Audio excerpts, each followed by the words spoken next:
Oh, I showed some interest in the Bears, but okay, yeah, but you have shown some interest in the Bears, and we are Thank live. you. Okay, I know that. I'm just finishing my sentence. Okay. Calling Chris Anderson in front of the pile of books in Windsor. That's right. And I just, this is still in Studio W1. If there's anyone watching who might be working on a built-in bookshelf for you, they should be aware. Yeah, well, so the suggestion was made that I use this to create a miniature Windsor castle out of books. Oh, I like it. I like it. Except then it's tough if you need to grab a book and it pulls down the bottom. Humpty Dumpty's the walls or something. Yeah.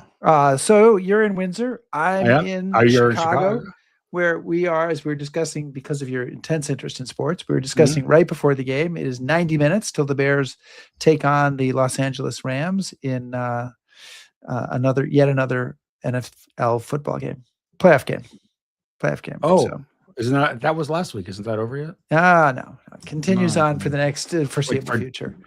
How long does this go on for? Mid-February. February 7th. The playoffs start in the middle of January and yeah. So it's half the season. It's February 7th or 8th, I think. Yeah. February 8th, I hear a voice from the elsewhere in the studio is saying, it might be the director, I'm not sure, saying, welcome everybody to History Happy Hour. Thank you to Stephen Ambrose Historical Tours for their assistance in bringing you this show. Check out their rich offering of military history tours led by Rick and Chris and other people who have, some other people at StephenAmbroseTours.com. And whether you're watching live, watching on replay, listening in your car, maybe to the HHH podcast. Welcome. And, because we have people on Apple and Spotify, and there's lots of them. So we want to make sure that they're aware that we think of them. We think of them as we're doing the show. And today we'll be talking to author Helen Fry about World War I and World War II spy networks in Belgium. Chris, we should thank all of our Patreon supporters.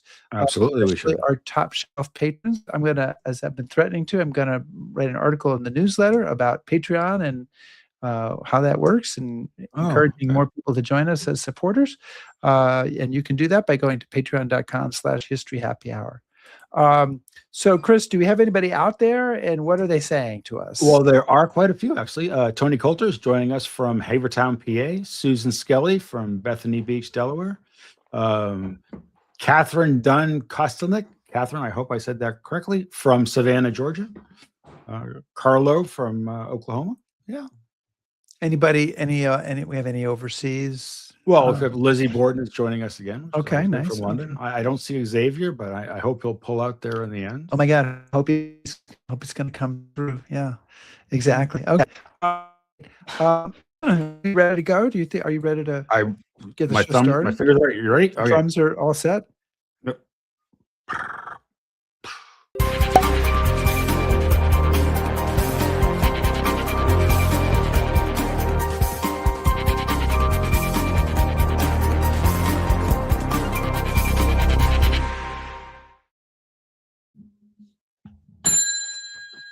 There you go. The bar is open. The bar is open. What are we on? Yeah, so today we're going to be talking about British-run spy networks in Belgium during World War I and World War II, and we'll be joined by Helen Fry. She's going to talk about her new book, The White Lady, the story of two key British Secret Service networks behind German lines. Helen has written over 20 books, mostly on the Second World War and First World War, with particular reference to British intelligence, espionage, prisoners of war. This is her fourth appearance on History Happy Hour. Getting close. Helen, welcome. Hello, Thank you for having me back. It's brilliant. Yeah, it's always great to have you on. We're near to getting you a hat. We just have to have you on one more time. Rick has got the order form filled out. And if you get disconnected and come back in, that doesn't count. Okay, it has to be an entirely different show. So no, don't play any tricks on us here. Helen, near the end of your book, you write, through their devotion and courage, the Belgian agents played an enormous part in the defeat of the occupying German forces and the restoration of democracy in Europe during the 20th century. So why has there been so little recognition of these networks in the 100+ years since World War I and the 80+ years since World War II? Well, exactly, a very good place to start, because they were formally, technically, part of the British Secret Service. And of course, the British Secret Service never declassifies its files.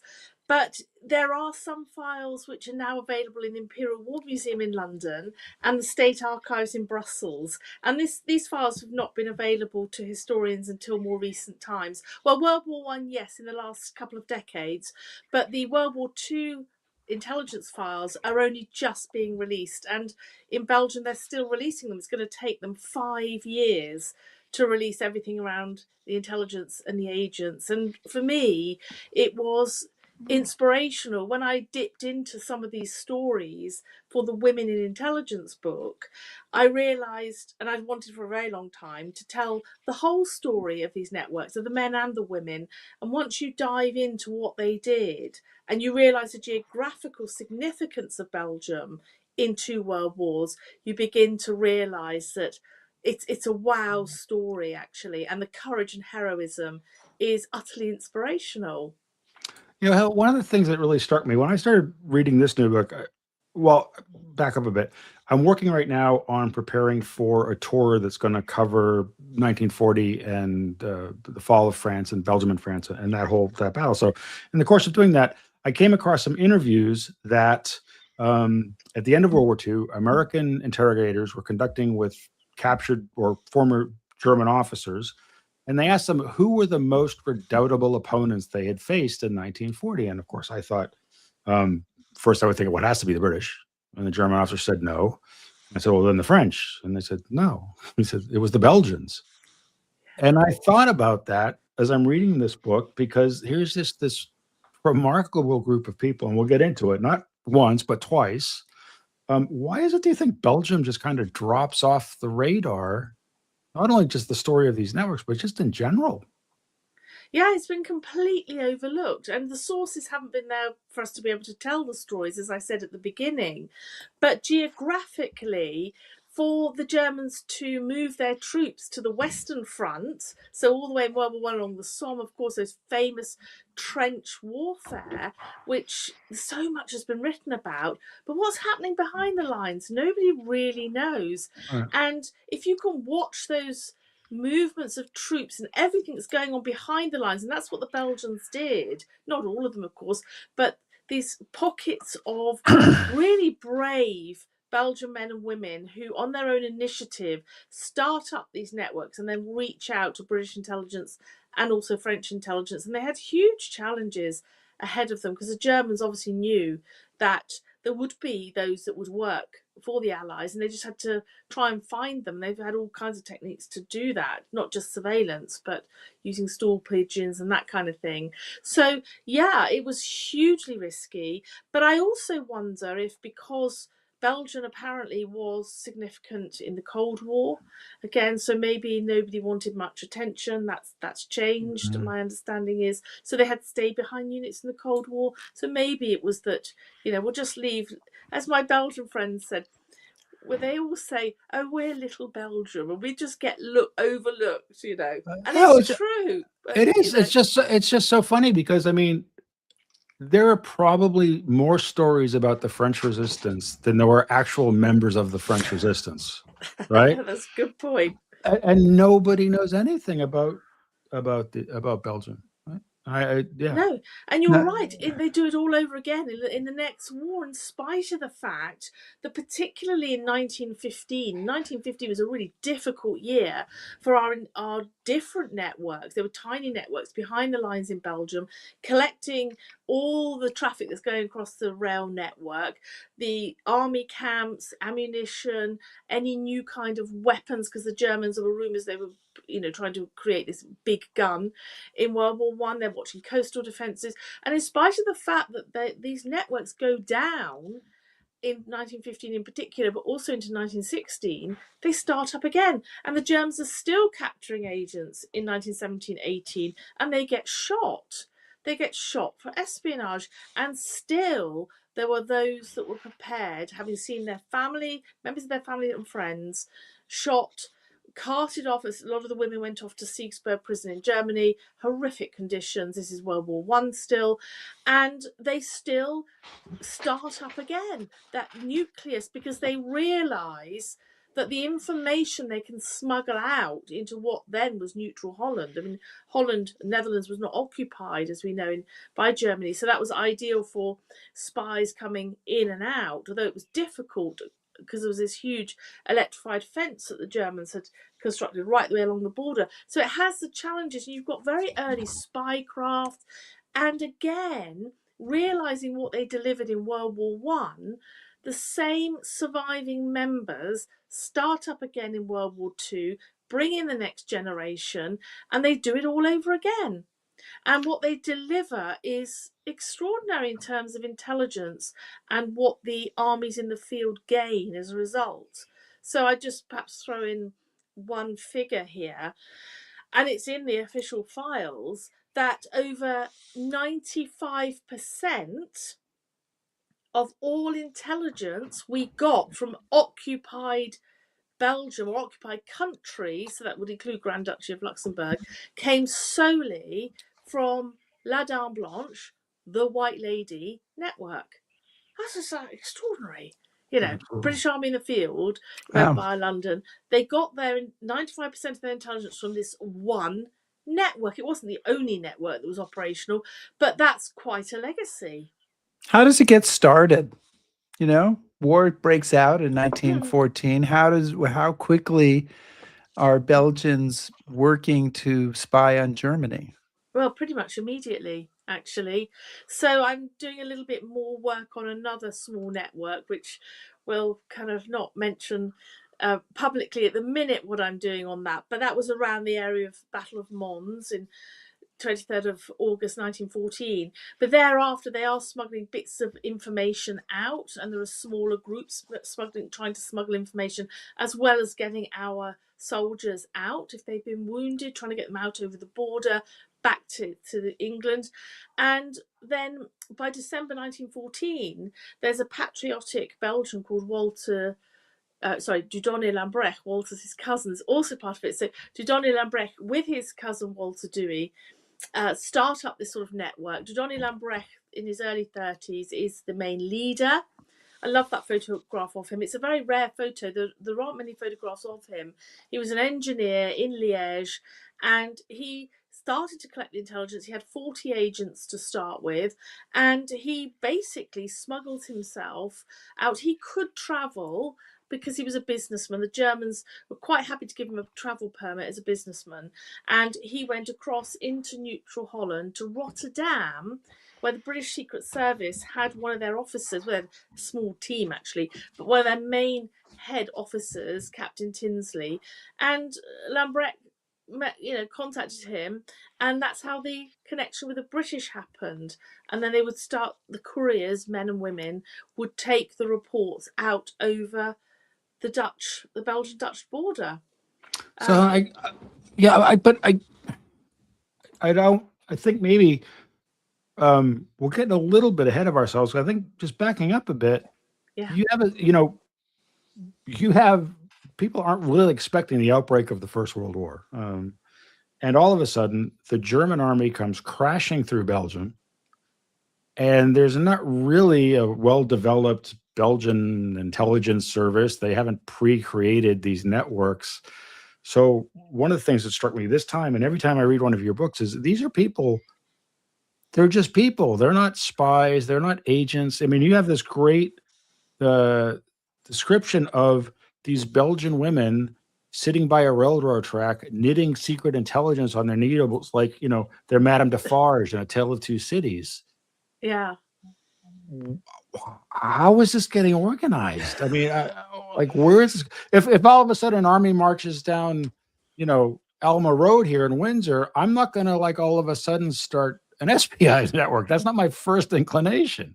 Well, don't forget that the German troops move through the southern sort of area, if you like, because I'm afraid we haven't got a map, have we? But through sort of Dina, before they get to Brussels, they don't occupy Brussels till later in August 1914. So they're a good sort of almost 3 weeks in. But it's not totally unexpected. And if you look at some of the movements of Mansfield coming the first head of what today we call MI6, the Secret Intelligence Service, it had different names as we know, but he had officers in Belgium before the outbreak of the war and after the Archduke, heir to the Austro-Hungarian throne, Ferdinand is assassinated with his wife Sophie in Sarajevo. That's in June 1914, then it's just sort of another 6 weeks before, and there are all sorts of movements of troops. The British Secret Service is very early Secret Service. It's just got a few officers, a handful of officers, not very well funded, and they are moving around Europe, so they can see things that are happening.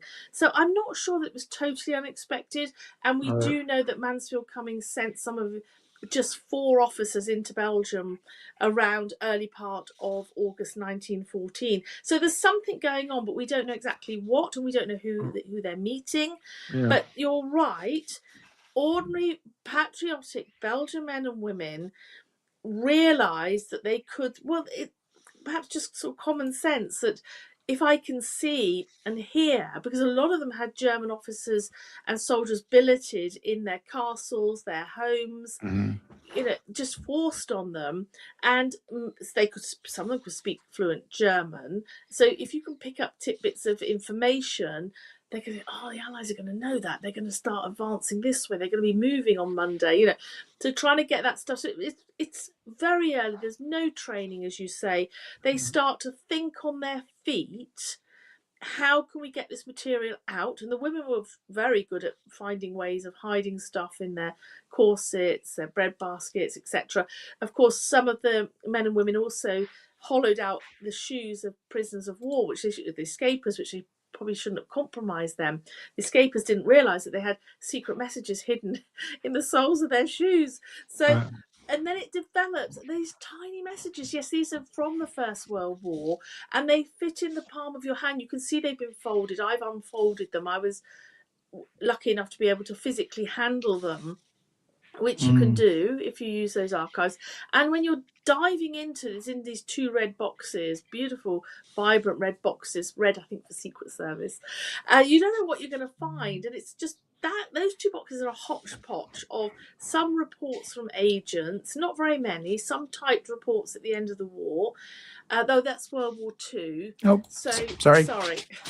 Advanced. So I should have sent you some more, shouldn't I? Just gave away the punchline. Thanks, darn it. Okay. I think it was too quick for anyone to read it.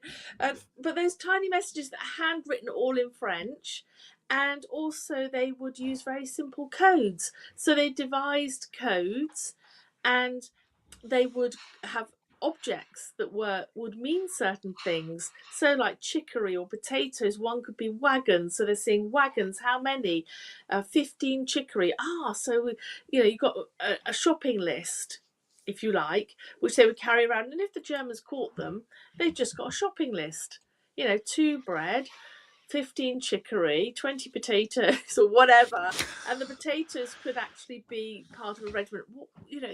Very, very clever codes. But they also use very simple number codes as well. And they would just write them a bit like a Sudoku on a card. And again, it just looks like a bingo card or a smaller Sudoku, as we would say today. And so what does that mean? Very clever, but a lot of it came from themselves. Some of it came from London. So you mentioned one of the people involved in setting up the White Lady Network was Walter Dewey. And he's a pretty extraordinary figure who's going to play a role in both wars. But how does he get involved, and what's his role in World War I? So he's involved because he's recruited by his cousin. Yeah, there he is. But this is him later in World War II. But that's fine. We don't have very many. We don't really have any photos of him apart from these World War II photos. And he was again in his early 30s in Liège. And so there's a whole network of engineers, what today we would call, I guess, telecommunications. They were trained, so communications were really significant. They were not doing any sabotage, by the way. That was absolutely no sabotage by these two networks in two world wars. But Walter Dewey goes on to take over after Dieudonné Lambrecht is captured. He's captured and he's shot, actually, in the famous fortress of Liège, Fortress de Chartreuse in Liège, high on the cliff top there, or the mountain top, well, not quite a mountain, but high on the hilltop.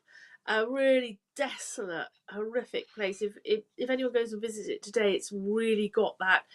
It is derelict. It's got that grim sense. So many agents were shot there, and so the network goes down, and immediately Walter Dewey takes over because they know, and he expands the network, and then under his auspices, it changes its name eventually to La Dame Blanche, the White Lady, and that's based on this ancient legend, as you would have read in the book.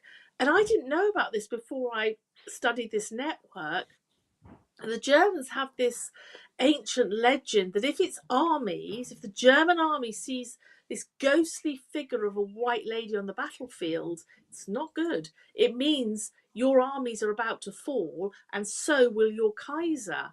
So they've named this intelligence network, believing that the intelligence that it smuggle out will ultimately bring down the occupying forces and the Kaiser, and that's of course precisely what happened with Belgium. Well, with the rest of occupied Europe, with the Grand Duchy of Luxembourg as well. Well, speaking of Dewey, he's a figure that looms really large in the book. But I want to bring in something that he says because again, it's really incredible. He's talking about basically half or almost half of all these organizations were women, right? And he says the women played a considerable role in our organization. Their intellectual assistance was absolutely essential to us. They have been mixed with all the manifestations of the life of our body. They occupied the highest functions as well as the most elementary. We have enshrined this situation in our internal organization by placing them indifferently in all positions and in our activity by entrusting them with the most delicate and dangerous missions.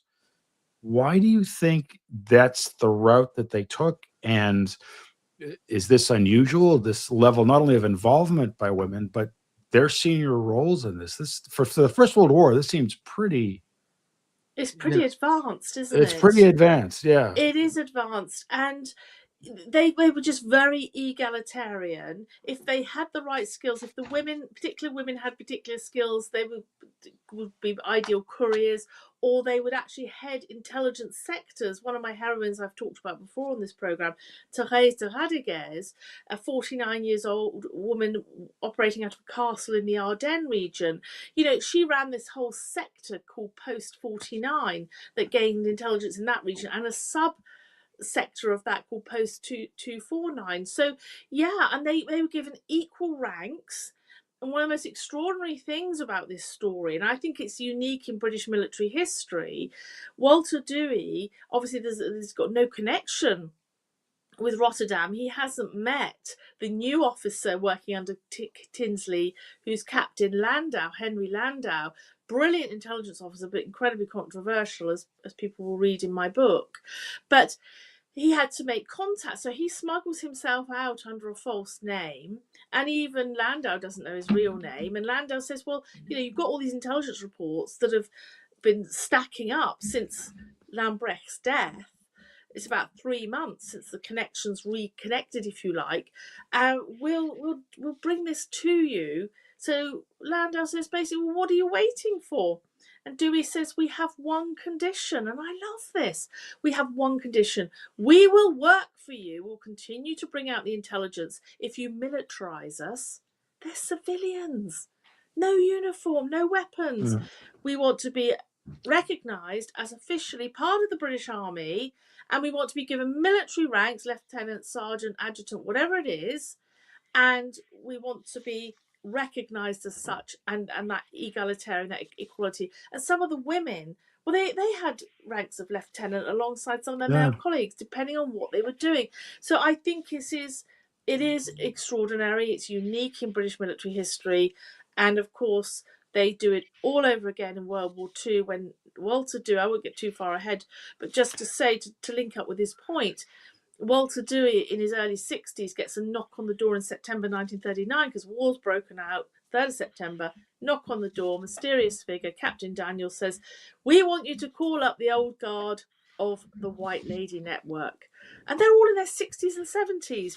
And Dewey says, "Yes, we'll do it all again, but we've got one condition. We want to be militarised as part of the British Army." I mean, this is, well, I don't know what the right word to explain it, but I was reading this thinking, this hasn't happened, has it, before in British military history? Because they've got, as I said, no uniform. They never had a uniform, even when they were part of the British Army, recognised as part. No weapons.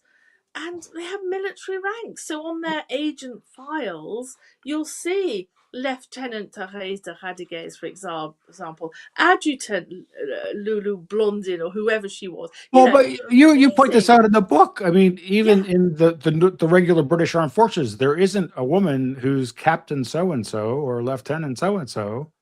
So No, the roles for women are very restricted and limited. I mean, as far as we can tell, the first women who aren't going with the nursing services, but the Hushwacks, as they came to be known, left England in 1917, and they were doing code breaking work in the field in France, not far from the front line. So it is utterly unbelievable. But so you can go to like a passing out for women in the British Army today, and you say, do you know that the first officers in the British Army were actually Belgians? Yeah. Right? Wow. Yeah, I guess that's currently declassified files. That's true, unless I've missed something. But it wasn't done, as far as I can tell, for any of the other. I don't know if it was done in the Grand Duchy of Luxembourg, because again, we don't know much about that. There's not been much released. But they also, and this was another, well, so many strands that were new, not just about the networks and piecing together their history, but understanding that they sent agents in 2 world wars deep into Germany. Yeah. Now, I wasn't expecting that. I thought these Belgian agents, even those that were parachuted back in World War II, not with SOE, this is nothing to do with SOE, but these were special agents linked to this network, then I thought, they're operational in Belgium. But no, those men and women were also being sent into the Grand Duchy of Luxembourg, deep into Nazi Germany in World War II, and deep into Germany in World War I. And they're bringing back intelligence into Belgium and as part of this network and smuggling it all out together. There's a lot we just are only tapping the surface. And this isn't the only network, of course. There are thousands of files that our historians need to work on just for World War I. The index system runs to 420 pages of A4 if you print it out. Well, get on it. So, Helen, I want to bring in a question from one of our viewers. Wally Morrison says, once the Great War settled into trench warfare, how useful was any intelligence gathered by these networks? Yeah, so we don't have the intelligence reports that survive. Just a few fragments, actually, from Thérèse de Radigues' network in the Imperial War Museum. So just these sort of occasional bits written on paper. So we're still sort of trying to piece together. But what we know from the MI6 side, from the official history, and from other studies, is that in watching the train lines throughout the war, they could try to predict, and they did predict, the next offensive. So they predicted Verdun offensive and the last big offensive of the Germans in that spring of 1918. So it's been really difficult to piece together what's come out of the train watching of this particular unit, because the intelligence files don't appear to survive either here or in Brussels to be able to. But what we do know is that they smuggled out what they saw, and that it provided the British Army in the field with 95% picture, if you like, an intelligence picture. So yes, what we do know is that one of the agents in a parallel network was working in and around Cambrai, where the German forces were. And we're talking about sort of 1915. And she smuggled out plans of ammunition dumps and installations and that kind of thing. So we know it's going on, but we don't have a big enough, full enough picture from the archives to be able to piece together precisely, in the same way we've got a bit more information on the intelligence gathered in World War II because of what's available. So I hope that's helpful, but it's literally everything. They are just cataloguing the movement of troops to areas, and of course it takes the Germans several days to move their troops, 2 to 3 days. If you imagine this great army moving, or parts of it, with the horses and the artillery and the field kitchens, and then the resting camps, and then of course, as things get pretty dire for the Germans in 1918, as this sort of in retreat, this whole network is watching the army in retreat and reporting that. That's as important as the early stuff as well. So I hope that gives you a bit of an idea.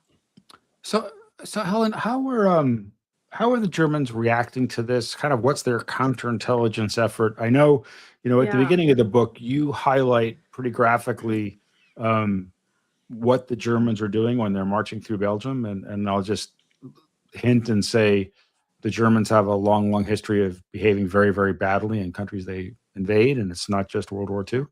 Yeah.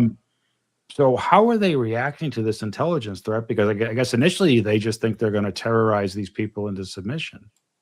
Yeah, they were brutal. I mean, in a way, their brutality in those first few weeks of the war against civilian population actually breeds hostility. I mean, it's bad enough being occupied, but excuse me, but the fact that they were so brutal and they slaughtered innocent men, women and children, and some men, just is unspeakable. And again, that was something which I learned, was the brutality was as bad, but as the next war. But of course they assumed, quite rightly, because they did pick up some agents, but they assumed that there would be Belgians who would be loyal and would be working for the Allies. So it's a matter of trying to find them. So sometimes they would randomly pick people up and just rough them up, interrogate them, and of course if they couldn't hold out and they gave something away,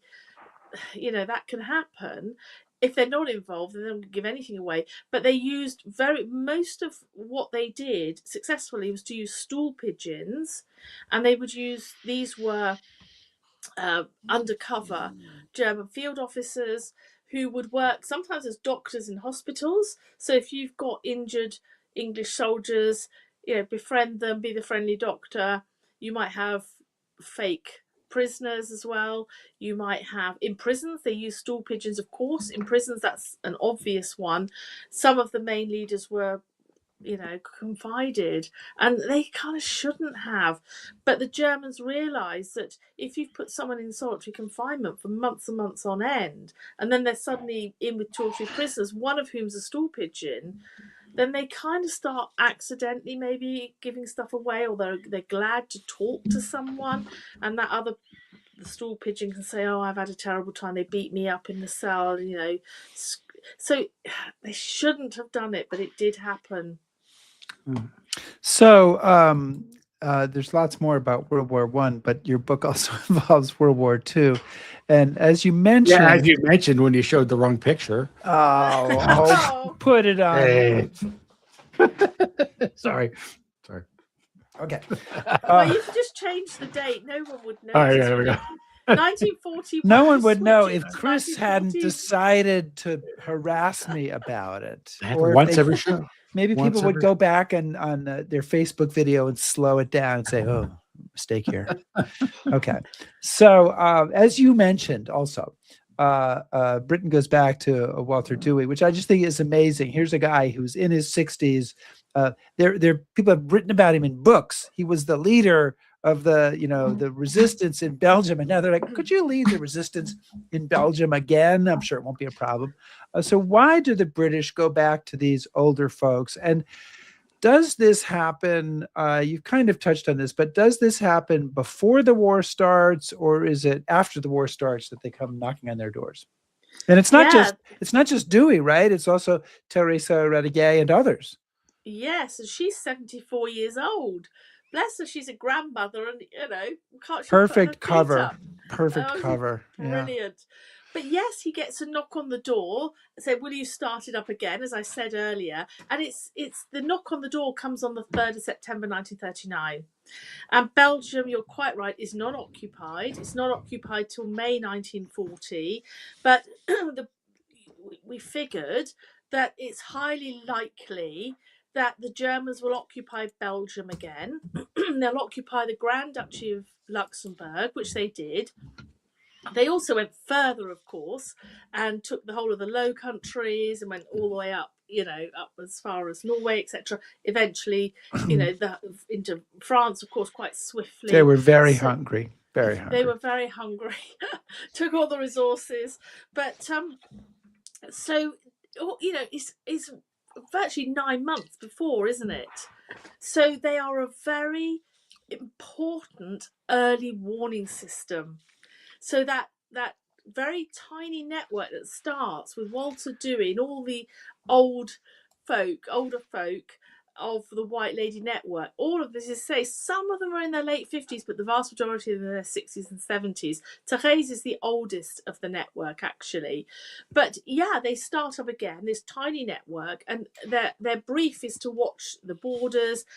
They go into Germany, as far as we can tell. The intelligence reports prior to February 1941 haven't been released, or they haven't survived, but they did send reports. And what we know from some of the work that was done in Belgium from academics, that they would send reports back, for example, just before May 1940, that would say, the Germans they're cutting down the hedgerows. Why are they doing that on the German-Belgian border? Oh, no, now they're cutting down the trees. And you realise then they can kind of see the forces in the background and they know the invasion is imminent. And what they can do about it at that point is another matter.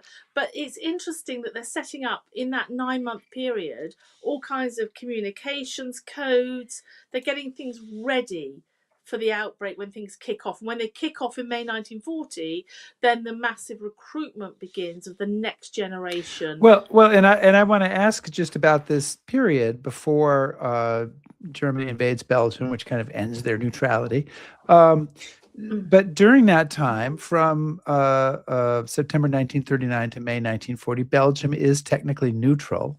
Britain is asking Dewey and others to form a new spy network. Is the Belgian government aware of this? And if they are aware of it, what is their point of view on it? Yeah, I didn't go into that in any detail. What I do know is that Dewey met the king, and the king said to him, I believe this was in October 39, and I think if I'm not mistaken, it was the 4th of October 1939, and he says to him, well, Belgium's neutral, but I'm not responsible for what you do. And effectively the king endorsed, he knew exactly, because Dewey got, met him and said, this is what we want to do, and the king said, we're neutral, but I'm not responsible for what you go off and do. So yeah, it's a kind of endorsement, really, isn't it? Sure. So Helen, the other thing, it's again, talk about intelligence failures. You point out in the book, this network is they're seeing what the Germans are doing on the other side of the border. They're also reporting back to the English, says, the French army, which you're kind of really counting on, isn't all that in a bag of chips. They've got some issues. Do we have any idea why nobody's picking up on this intelligence that's being given? It's kind of like trying to wave a red flag saying something's about to happen and it's not going to be good. I know that's one of the unanswered questions that I didn't delve into, and I'm not sure if it got taken out at the editorial stage or whether you remember reading it. But I do raise those questions, Yeah. and that it's still a debate whether the German army. I mean, in Belgium, I've asked my Belgian colleagues, and they said no, we didn't have the capability to hold back the Belgian army. But I think from the UK side, the view is slightly different. That there are all kinds of things at play, and it is still an open, unanswered question. If it was known and the signs were there, and depending on how early they were there, what could be done? Now, what I do know from files I worked on 1940, there was a liaison, not to do with Belgium, but to do with the French. There was a liaison in France, outside Paris, a group of intelligence officers and other officers who would go and reconnoitre, if you like, go and visit the French border. And reports came back, the Germans are highly likely to invade France. Your borders are not sufficient, will not hold back those forces. And the French just ignored it. That's what the reports say that I read. Now, whether that's the true situation, we don't know. There's still so much that historians haven't looked at for 1940 that I think they are unanswered questions, and whether they are available in the archives, not quite sure where you would look, primarily with formal liaison officers in France. I don't know if there's the equivalent in Belgium. I haven't seen anything. It's patchy. We're just beginning with Belgium to understand. And I think if we could fast forward 20 or 30 years, if our historians have been in those archives and delved with the depth of knowledge they've now got on France, it'll be a very different picture, I think. But it's a very valid question. Number one, what could have been done? What could have been done to stop it? In 20 years, we'll be on History Happy Hour episode 1285. And Helen will have like 15 hats by that point. And you and I will be like, we'll have AI asking questions for us as we just sit in our wheelchairs. Okay. So women are again involved in these networks in World War II. And you write that they are essentially invisible to the Germans because they are women. But okay, women were really involved in World War I. So why aren't the Germans, they're not stupid, right? I mean, they may be locked in their ideological system, but why aren't they going, okay, wait a minute. Women are involved in World War I. Maybe we should be looking at women more carefully in World War II. Why are they not doing that? Well, it's an interesting point. I don't have the figures on how many women were picked up in World War I from the different networks, but proportionately, potentially, it could be less than the men that were picked up. But you're right, they're not stupid, but they have this blind spot with women. And if you look at the two world wars and how the Germans didn't use women, I mean, they had a few spying out of embassies, but that looks to be pretty much it. They just have this blinkered view that women will be at home. They're just invisible. They're at home making babies for babies, put in the army. Yeah. It's very simple and almost unbelievable. But I don't know that they really appreciated just how many women were working for the Allies in both world wars. I mean, they obviously knew they picked up Edith Cavell, but that was because they kind of watched her premises for a bit. Still not totally sure what they had on her or some of the others. They picked up Gabrielle Petit, and she was shot in 1916. So you're right. There are these examples of women. Well, and you have the SOE women who are captured. What's her name? Khan. Szabo and yeah. So you would think that at some point they'd go, wait a minute. But they're being parachuted or dropped into various parts of Europe, aren't they? Yeah. And I think there's still a lot for all that's been done on France, I think there's still a lot of unanswered questions on France. How many agents were really landed? It just doesn't make sense to me that if your agent's going to be picked up immediately that they're dropped or landed Why do you keep sending more just to the slaughter? It doesn't make sense to me. And in Belgium, they had some success with some of their SOE agents, and in other parts. So I think it's a patchy picture, and I still don't think we've got a full picture. What is interesting is that MI6 had these Belgian parachutists that were not. They're not SOE.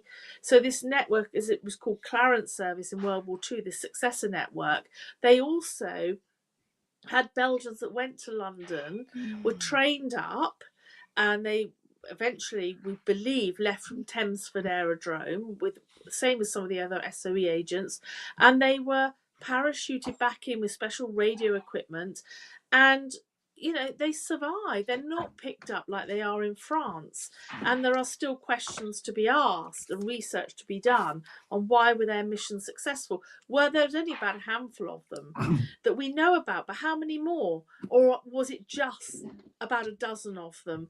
Or were more dropped into Belgium? We just don't have the files and the names yet. So we're at the very early stages of this research. But yes, I think they just completely underestimated the number of men and women that were working for the Allies. So, kind of along the same line, what the Germans should have known during World War One, the agents work with a man named Henry Landau, right? Mm. And he kind of helps coordinate their activities. He's involved in the whole effort. He's sort of a, I don't know, mercurial character. You get into him in the book. Between the wars, he kind of goes off the rails a bit, and he writes a book, and he names names. And a lot of the names he names are people who are later involved in this follow-on network in World War II, the Clarence network, Douay, and all these guys. Are there any repercussions? Or the Germans go, we know who these people are, and we're going to go get them because, or is there any kind of, I don't know, after effects of that? What's sort of that dynamic? There are, but interestingly, I don't think he names any of the women, or very few of them. There are where they've been compromised in some of the where the bloke, like the Collard brothers, who were shot in 1918. Jean Goussel's goes on to work in World War II. She's part of that whole network, but gets taken to prison, but is released. She goes on to work again. So I don't think the Germans quite pieced everything together. But Dewey had to live in hiding. He ran the network from hiding, and he would move every 2 to 3 days to new safe houses right across Belgium. And he had a co-leader who was Hector Dumarc. I've got a picture of him in the book, who was codenamed, a younger guy in his 30s, codenamed Clarence. So it's called the Clarence Service after his code name. But because Landau's book was called The White Lady, La Dame Blanche, the White Lady, could not be the name of the network in World War II. But yes, Dewey had a price on his head. The Germans did try and hunt him down. And when he was, I don't want to do any spoilers. No, I won't do any spoilers. No, no spoilers. No. I'll jump in with another question to avoid you, going off and spoiling the book. People should buy the book. So, who is Ruth Clement Stowell, and what's her role in all this? This young 20-year-old intelligence officer is amazing. It's another example of the hidden history of these women. Yeah, there she is. Excuse me. So she's working for the Belgian desk of MI6 with a chap called Frederick Jemson, and Frederick Jemson is actually London. Go back. How does she get recruited? I thought that was an interesting story. Yes, she's first at the code-breaking site of Bletchley Park, and she's not very good at mathematics. Her typing isn't really very fast either to do some intelligence work, but she's fluent in French. And so she's sent to the Belgian desk of MI6, and there she's listed as a secretary. So I was actually doing research on Jemson, who's an MI6 figure, who's in the background. There's a very little about him, a tiny bit in the official MI6 history. And I looked up the citation for his medal. And this is in the National Archives in London. And underneath is Ruth Clement Stowell of the Belgian section. She's sort of secretary. But when you read the citation for what she's done, she's basically she's not a secretary, she's an agent handler working pretty much equally with Jemison. They work together, but she's handling those agents. She's actually arranging for their training, those Belgian parachutists. She's sending them on their missions. She's going to the aerodrome beforehand, before they take off on them. It says goodbye to them. And then she's also pretty much single-handedly running the operations, the agents, into the Grand Duchy of Luxembourg. And who she sent and when and their names we don't have.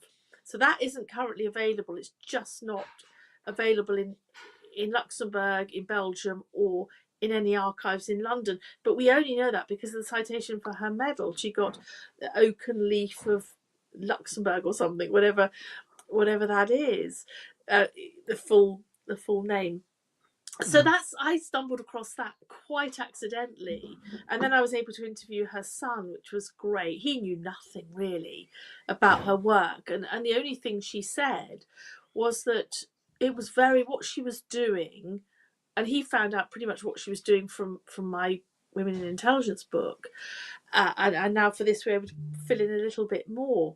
But she said it was very long, very tiring hours, and the only thing she said was that she couldn't sleep until the work was done, i.e. Those agents, she just stayed up all night until she got the messages back that they were safe, that they'd completed their missions. It was very hard to relax, and she was just exhausted by the end of the war. And then at the end of the war, she goes with Jemison into Brussels, and they're doing work there in reconstruction and that kind of thing.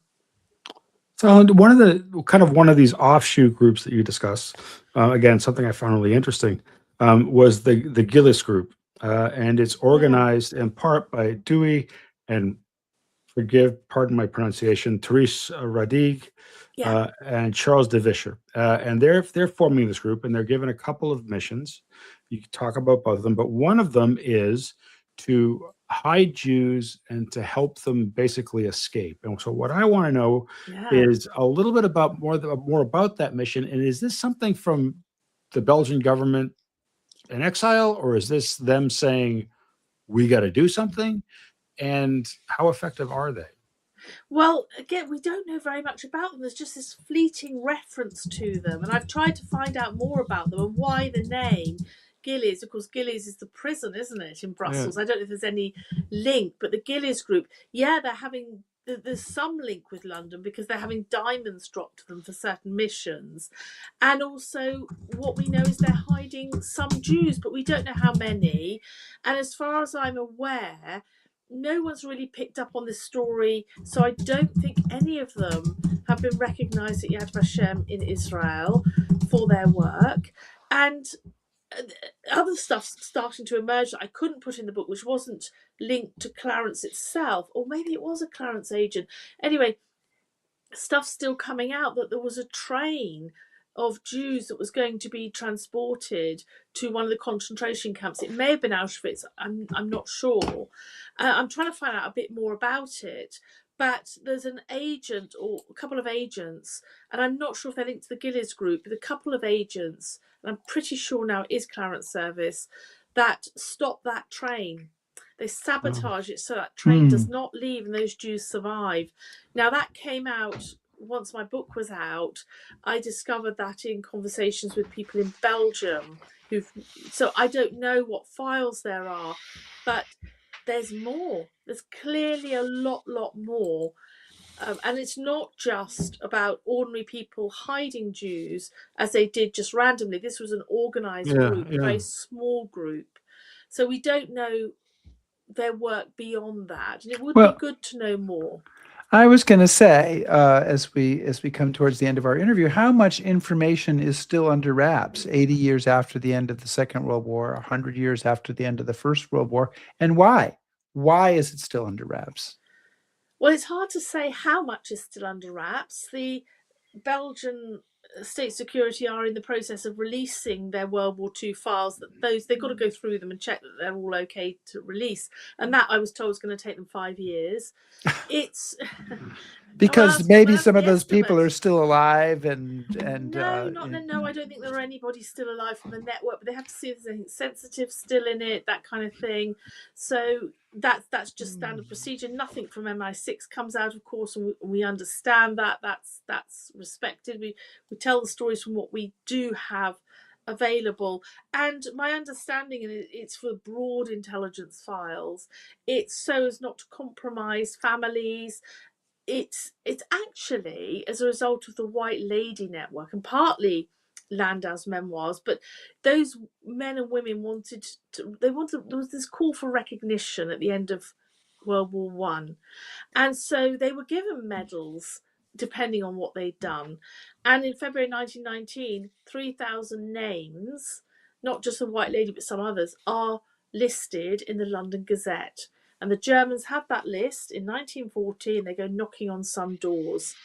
Yeah, so thereafter, it's our understanding that the British Secret Service said, we are never going to release the names of our agents. Now, of course, there are some officers named in its official history, but it's a general principle. And so as not to compromise families who may not have anything to do with networks going forwards, but some parts of the world, long memories, revenge against families. And if there's just operations which are deemed too sensitive for whatever reason, Balkans is one of them. And I don't understand why, but we respect that. There are certain things which we still can't have access to. And that's okay. There's enough to be getting on with. So, Helen, as people will find out when they read your book, the contribution of this network and its derivatives in both wars is staggering. And it's also, I think, safe to say, they're almost unknown and forgotten about in the Anglophone world. Yeah. Are they remembered at all in Belgium? They are now, yes. So they do have commemorations. In fact, once a year in London at the Cenotaph, they have their own special commemorations with the British and Belgian troops, and there are commemorations in Belgium, and sometimes they have special ceremonies at the graves of some of the agents, for example. But yes, commemoration is now a big thing in the same way. And if you go to some of the shooting grounds in Belgium, the execution grounds, which are, I really do recommend you visit, actually, to pay respect. It gives you something I wasn't expecting. I did that quite recently to the one in Ghent and the one in Brussels, and to see those agents, their names, sometimes there's little photographs of them, and there is this move to commemorate in Belgium in a big way. So yes, it's happening there, and I think now they want more of their history to be known, because if we can get the history out beyond Belgium and more in our books, then people will understand and recognise. I think it is time for Belgium to be recognised, actually. And maybe as a last word, this statue. I love this. The White Lady. Yes, this is the chapel high on the hilltop in Liège. And again, if you ever go to Liège and to Belgium, go and see it. Walter Dewey is buried in the crypt of this church. And there's this humongous, I'm not quite sure how high it is actually, but if I stand next to it, I only come up to its feet. That gives you an idea. And I'm not exactly short. And it's to recognise, it's a memorial to both World Wars, to the White Lady and its successor. And of course, she's going, hush, secret. Oh, right. Helen Fry, thank you so much for joining us. Thanks, Helen. For your fourth. She's getting close. Getting close. And we're going to have you back on to talk about your Nuremberg reissue, and that'll give you your fifth happy hour, which I know is one of the goals that powers you forward, right? And thank you for joining us to talk about your book, The White Lady, the story of two key British Secret Service networks behind German lines. As you, I think, can gather from our conversation, lots of information in there that was just not something that we knew about. Yeah. And something that really deserves to be told, and you should be honored for telling that story. Thank you so much. Thank you, Helen. Thank you. Okay. See you again soon. Absolutely. And so, Chris, next week, we're going to have on an encore episode. Yes. I'll be in New Orleans mixing business with pleasure. Oh, very nice. You could come join me if you want. Hell no. You don't have a show to do. I'm going to be hanging out in Portsmouth. I'm going to be at the Guild of Battlefield Guides conference. So Ooh, okay. Oh, how rather of you. Yes. How very so. Okay. My good friend. Are you gonna wear that sweater and like you just look like you just came No, from I'm going to wear a tennis suit. at I'm going to Oxford? wear a suit and tie like I'm supposed to until I go to dinner, and then I'll have a dinner suit. Wow. I can't keep up, man. Um, I can't keep up. Next week, encore episode, we're gonna bring back the episode where we talked about the U505, right. which you and I visited together 6 years ago. Yeah. And I think I now isn't like if people tune in for that as an extra treat just before it begins, are you going to scream alarm into the? I might scream something about. We'll see whether the Bears are going to be playing. I might scream something about that, but we'll also talk about at the end of that show. We'll talk about what we've got coming up on Black History Month because Yes. we are digging deep into that in our episodes in February, and thanks to the work of Cheryl, and so we're gonna talk a little bit about that and give you a sense of what's coming up with that. Excellent.